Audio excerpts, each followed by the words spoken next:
Albania's Interior Minister has resigned amid protests against a fatal police shooting. Matthew Holroyd in our social media news desk, The Cube, has the story. Well, we've seen widespread demonstrations here in France against police violence, and similar protests have now also broken out in Albania.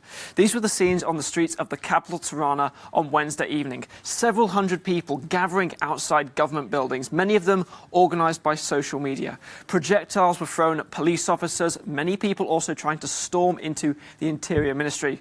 And the authorities reporting that 3 people have been prosecuted, another 4 were arrested at the scene. Meanwhile, 16 police officers were injured in these demonstrations. Now, this all comes after a 25-year-old man was fatally shot dead by police on Tuesday in the capital, Tirana. The authorities say that he had fled when officers had asked him to stop, of course, during a coronavirus curfew. Now, the victim's sister has spoken to our colleagues at Euronews Albania, and she says that her brother was only out to buy cigarettes and was not carrying a weapon.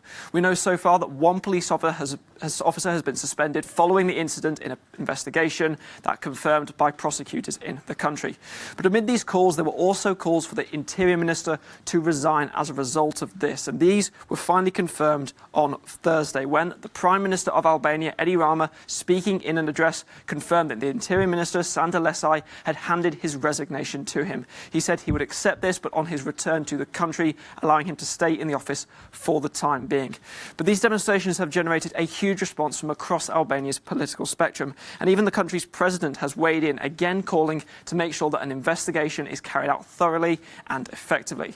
But here there were also accusations. The country's president, Ile Mete, on Facebook has suggested that in the last 2 years, Albania has seen an escalation of police violence. And he blamed this specifically on the Interior Minister and state police, saying that they have not taken a clear enough stance of zero tolerance against such acts.